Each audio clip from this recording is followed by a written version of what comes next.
About my statement on post-election violence, this was a precautionary statement and not incitement. It is based on historical facts and past electoral experiences of 1992, 1997, and 2007 controversial elections that we must have a free and fair election in 2027. It is my civic duty as a leader to remind IEBC, all agencies and institutions charged with election management, that they must deliver free, fair, verifiable, and credible election. I have heard the CS Interior and other pretenders to the throne claim that they will not allow political violence. I urge them to walk the talk. Since November 2024, political violence of great magnitude has been meted on me, my family, and my supporters. Not a single case has been prosecuted. For instance, on 28th November 2024, at a solemn funeral service in Limuru, Kiambu County, I was attacked by organized criminal gangs under police escort.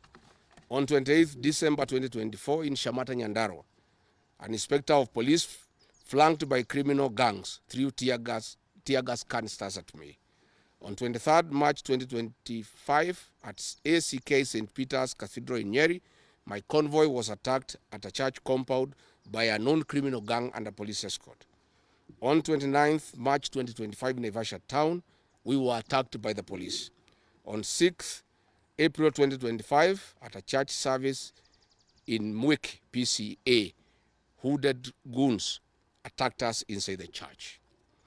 We dismiss with contempt the loose talk by CS Interior that during the DCP party unveiling, where goons dared to cause chaos were fighting for handouts from us.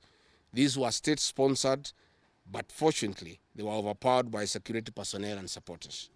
The CS has given instructions that instead of arresting the said goons, they disarm my security personnel to give goons free access to me and my supporters in future occasions.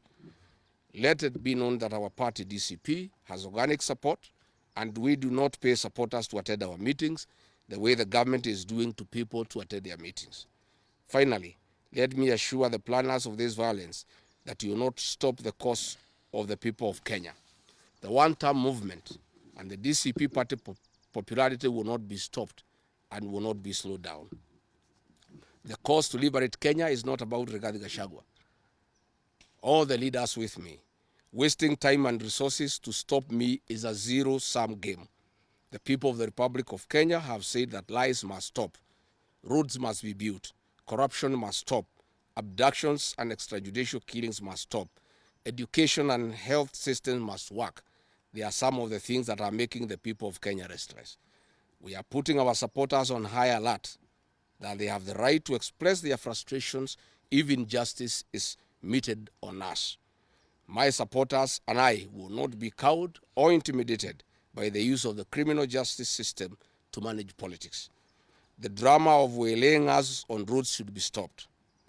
If the government knows that I've committed a crime known under the laws of Kenya and identified in the penal code, they know all my homes. And I'm here. They know my Wamanyoro home. They don't need to waylay me on the road. Let them just come here, and if we have committed a crime, they can come and arrest me and take whatever action that they want to take. That is the end of the statement.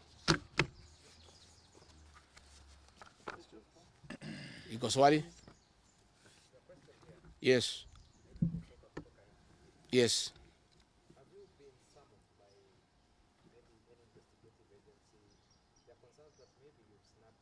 I have not been summoned by anybody, and I'm waiting if there is any summon. What happened is that they wanted to plant weapons in my convoy, and they wanted to use chemicals so that they can paralyze our brain the way they did to Kenneth Matiba. And that is why we had to take an escape, an alternative route to get here. I would have wished they came here instead of wailing us on the road and using those dreaded criminals who are responsible for abductions and extrajudicial killings. And that squad works under the Director General of the National Intelligence Service. It's 101 officers who are recruited from the administration police and they have been given special training by the National Intelligence Service, and they are responsible for the abductions and extrajudicial killings. And that is the squad that had been planned yesterday and mobilized so that they can incapacitate me and my people. Yes.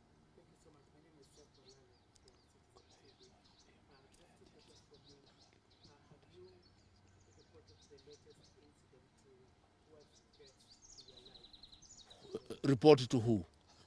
These are the same people who want to kill me. How do you report to the people who are planning to poison your mind so that the brain can be paralyzed and then you become a vegetable? I cannot report. And I wrote to the Inspector General of Police and the Director of Criminal Investigations. Instead of answering the issues I addressed, told me to report to the next police station. Yet all these things have happened under the cover of the police. So it is useless to go and report to the police. That is why I'm talking to the people of Kenya, so that if anything happens to me, President William Ruto must